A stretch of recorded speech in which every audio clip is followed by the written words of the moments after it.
I literally had 14-hour shifts with 0 patients while people were standing across the streets holding signs in the snow. We love you, doctors. Thank you for the sacrifices you're making. What was happening was by no means following science. What was happening was clearly an imposed agenda with other motives. The first thing I read was the ingredients. And the ingredients were not the ingredients of a vaccine. That was very blatant. In the middle of this, I find out the college has 19 investigators investigating me. And honestly, the first thought I had was, well, that's great. Because if they investigate me, they're going to research all the science and all the studies and everything I'm publishing, and they're going to find out that I'm right. I don't have a Hippocratic oath to public health. I have a Hippocratic oath to every single individual patient that I care for.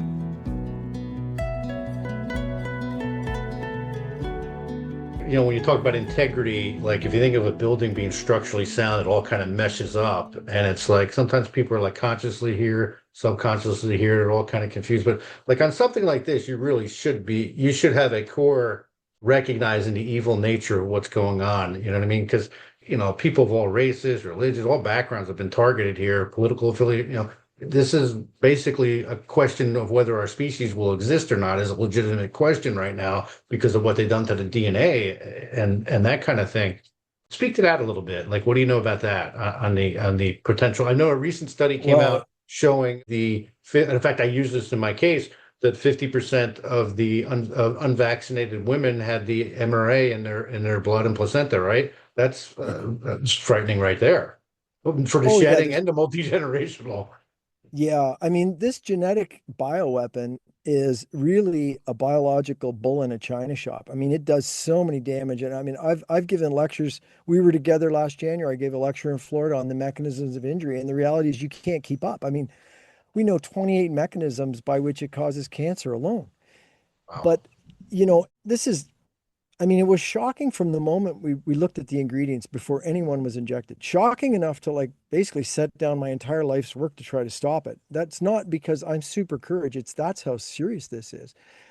But they're genetically modifying people, claiming they're giving them a vaccine and then genetically modifying them so that they will produce a variety of poisons, mostly the spike protein of the man-made designed SARS-CoV-2 virus, which is the most toxic part of it. And normally nobody's body would be producing it. And then they're producing this random splay of protein junk, which can trigger autoimmune diseases in every direction. And so, but then what's worse is, they claimed that what was in it was modified messenger RNA, modified both so that it would screw up and create all these random proteins as well as a spike protein, but modified so that it would persist. And nobody knew how long. In other words, oh, so my body is going to start producing foreign proteins and identifying itself as a foreigner to be attacked by my own immune system. But for how long? Well, nobody knows because this is completely experimental, this new N1 methyl pseudouridinated version of messenger RNA. But as you know, and as Dr. Speaker, Dr. Kernan, and others have revealed through repeated analysis around the world, 30% of the genetic material in there is DNA. And it includes plasmid DNA. And it includes, in the case of Pfizer, completely covered up that it could even possibly be there in the fraud they committed to the FDA and the Public Health Agency, European Agency, et cetera, that they put in these genetic sequences which were derived from the simian virus, not the virus, but some specific genetic sequences, which we've known since 1990 research. These are genetic hacking tools. When you put foreign DNA with something like a pegylated nanoparticle into a human cell or any mammal cell, and if you deliver as well these little SV40 promoter enhancer sequences, then what that does, I mean, and this is pre-existing research, that will cause the DNA to be moved into the nucleus and cause it to be incorporated. So you're permanently genetically modifying and damaging the genetic code of the humans.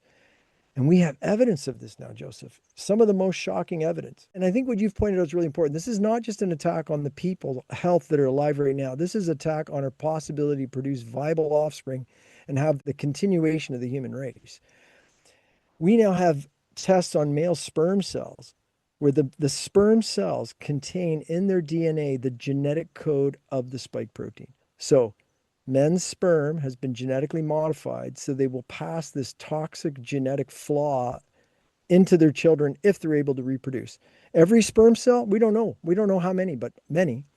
We have evidence that 30% of a woman's eggs die shortly following the injections as a result of these injections of salt on the ovaries, where they're particularly drawn to go and deposit the genetic code. We have cancers that have now been taken out of people. And when you look at the DNA in the cells of the cancer, that DNA has been modified by these injections. So you're looking at permanent genetic modification of human beings without their consent, based on a lie that they're getting a safe and effective vaccine for a disease, claiming there's no treatment for which there was good treatments. And the whole thing, from the virus through to the bioweapon death shot, were brought to you by the same people. How would that like mutations, like it's hard to predict, like 5 generations down the line, what could we be looking at? We have no clue, do we?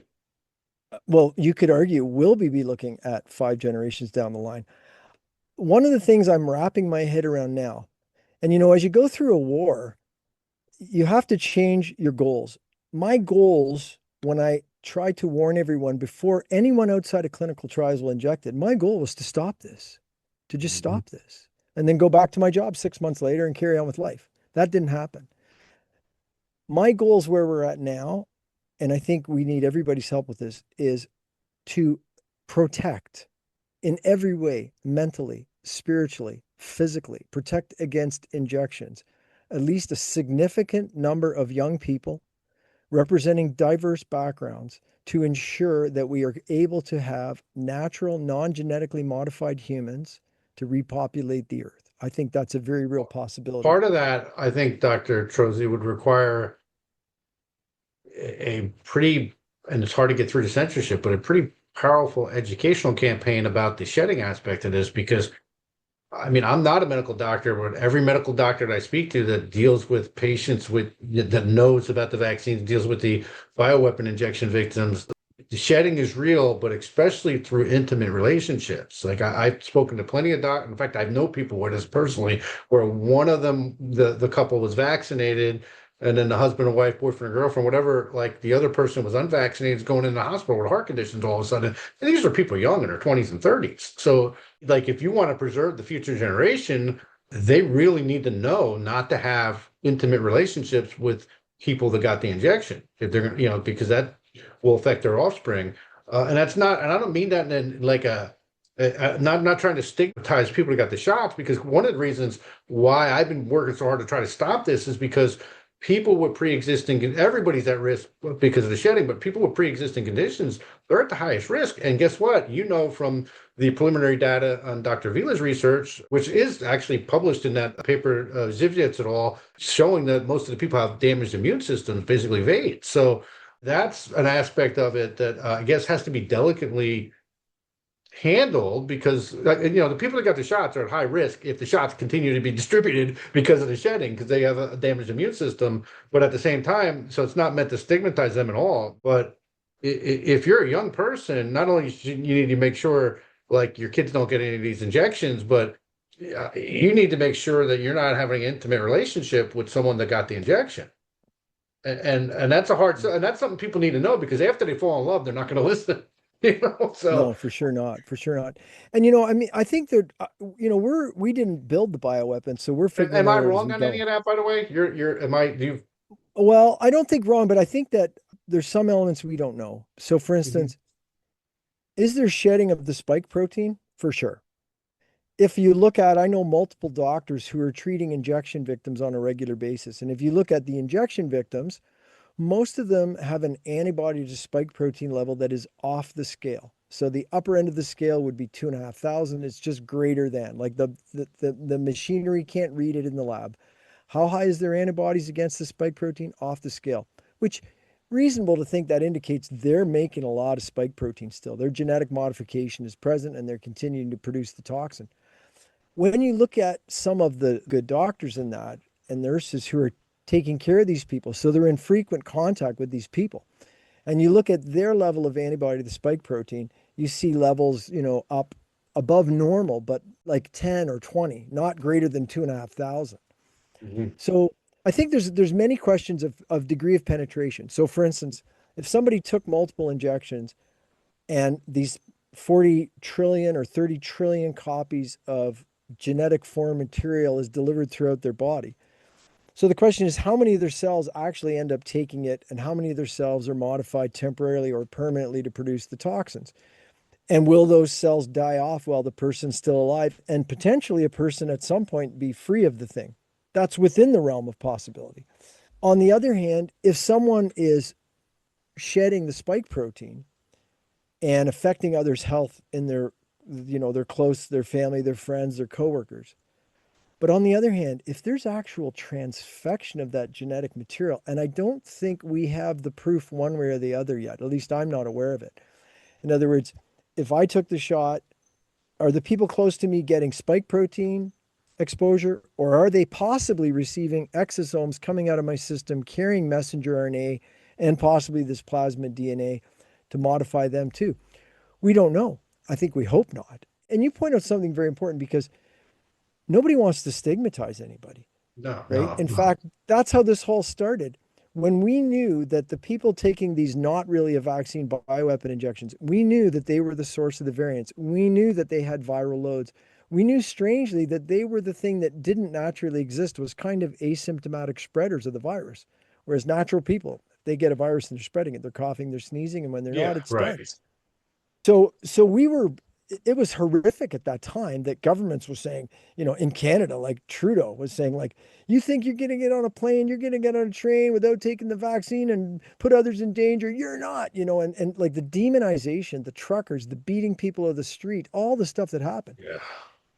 And here we are now saying, those of us who've been fighting to stop the injections, I personally have not received any of those injections, clearly. I've not given any of them, and I've never recommended them. I've warned every single person I could since the beginning.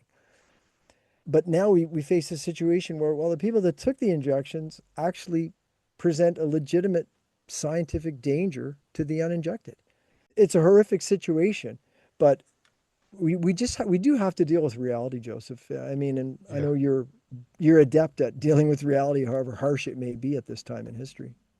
Well, and again, it's one of the reasons it's dose dependent, like you said. I mean, we don't know how long the shedding and the spike protein really it could go on forever, but just not as intense as it's. I think it's clearly worse within a month of when someone got the shot. Because I'd have people in my office 2 weeks after they got the shot, and I felt this. Like it's like when someone has the flu and you're standing, you feel it, you know. But again, just people that got the injections, many of them have damaged immune systems, even if they're asymptomatic, which is an increased reason to protect these people because they're more vulnerable if we allow these shots to continue to be, put out there because they're more at risk than the shedding than a healthy person who didn't get the shot. Does that make sense to people watching? So that's frightening. Now, a lot of people don't know this, but you're like a Renaissance man here. You're a musician, and I want to bust your chops about this open water swimmer thing. So what are you doing? Swimming in this freezing ocean in Canada, and then In Canada, you wow. fly down to the Caribbean to swim with the sharks? What's up with that? Yeah, well, yeah. Unfortunately, right now I'm housed in Brampton, so other than making it to a pool, that's all I have right now. But generally, I love open water swimming, and the region, where this all started for me, Bancroft. One of the main reasons I lived there was to enjoy my outdoor activities, including open water swimming, and just well, I've had such beautiful experiences. I mean, some of the best experiences I've had swimming in the region there. We have loons, the famous bird that's on the Canadian $1 coin, a loon, and they make this beautiful song. They're big, gorgeous birds, and they're amazing swimmers. And a strange thing I found is often when I be out swimming in the lakes around Bancroft, you're in your front crawl, so you're kind of a little unaware of what's around you because you're very focused on your stroke and your breathing. And I'd stop and realize, oh my God, there's a loon like swimming with me. Like a loon would be 5, 6 feet away. They would swim with me. And on one occasion, after stopping and just hanging out in the middle of the lake with the loon, I went underwater and I started swimming underwater. And the loon swam past me under the water. And I'll tell you, anybody who's a good swimmer, if you want to get humbled, you just got to have a loon pass you underwater because it's the turtle being passed by the hare. Yeah. So yeah, so I love swimming. I love horses. I love the outdoors, camping, Well, canoeing, carpentry. you haven't did real open water swimming until you're doing it in Florida, either with the gators or the sharks. Then Well, you get, you know, then that was then my you disappointment. that was my disappointment when I had the opportunity to be with you, Dr. Villa, and others on the last two WCH Florida events, is you have these beautiful lakes. And of course, as an open water swimmer, I'm ready to jump out of the car and throw in a bathing suit and jump in everywhere. And then you realize you better be able to swim fast, man. So You got that's gators probably and the all those hardest thing about things. Florida is letting the gators have the water. Yeah, they win. They get the water. So just before we wrap up here entirely, I want you to kind of give us an idea moving forward where you see this going, because I think that yeah, politically everybody's a disappointment from RFK to Trump at this point. I think most people probably see that if you know that are have their eyes open. Where do you see this going? Because to me, it's mass hypnosis in the way that it's like indirect form of hypnotic suggestion. Like we don't even talk about this. Meanwhile, most of us know people now that are getting sick, having health complications, which we know are the result of the shots. Like it's just too many people having kind of weird diseases and anything from cancer to, POTS to heart issues. And then, I think a lot of the people who aren't awake are not connecting the dots. I mean, where do you see this going? Because I just, you're watching it and it's like watching the train go off the tracks and it's still going off the tracks and people are still pretending it's not, it's just very bizarre. Yeah. Well, I think, maybe in some ways we're almost at a bifurcation of human evolution because you have, on the one hand, the last few years, for instance, has swept me into a completely different social and professional circle. Hmm. I always got along with the doctors and nurses I worked with, but it wasn't like my best friends were doctors Hmm. or my social circle was doctors. Whereas strangely now, because the doctors, the psychologists, the nurses, the scientists, the lawyers, and activists around the world who've really stood up and fought this, we've all become friends. We've all become connected. And so for the first time in my life, I have like hundreds of doctors who I love. You go to a conference and it's like running up and hugging Yeah. doctors. So there's some bright sides to this. The other thing is, and I want to talk about the dark side of it all too, but just to stay on the positive side of this. For instance, the World Council for Health, we brought together, scientists from every continent, doctors from every continent, since 2021, and we've been meeting, and it's been these Renaissance type of thinkers who don't submit to agendas, who think and are smart, who saw through the propaganda early in the game. And so we've learned a lot about the bioweapon. We've learned a lot about COVID infections. We've learned a lot about virology, immunology, but we've learned a lot about everything. It like my perception of cancer now compared to 5 years ago is completely different. So on the one, what's strange is while most of us have been actually locked out of our universities, locked out of our hospitals, locked out of our clinics, locked out of our income, but strangely, we've been advancing medicine on a logarithm, like on an exponential scale.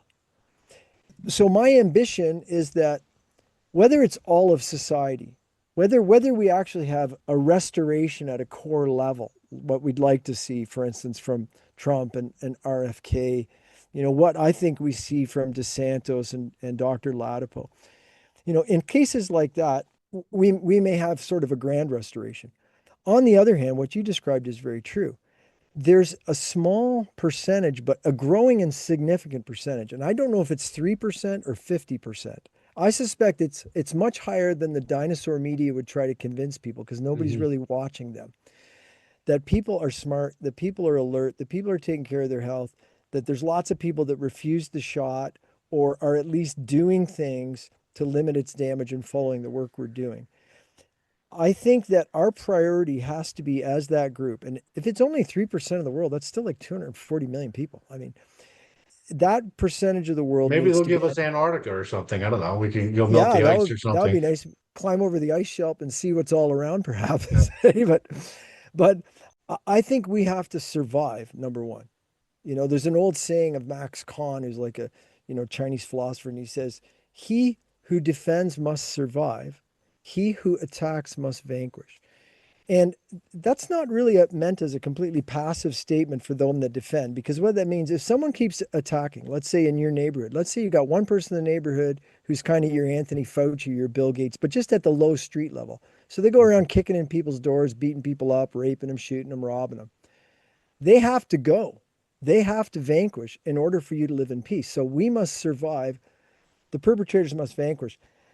So I think right now there's efforts. For instance, your leadership on the bioweapons and terrorism laws, and bringing this thing down and getting around to where we should be, which is the perpetrators of these crimes who've now basically pooled amongst themselves 90+% of all wealth on the planet, Mm. 90% of all debt on the planet. That's all proceeds of crimes. So, Right. governments don't need to go into debt to take responsibility. They need to arrest the people that made the money and use that money to make the reparations.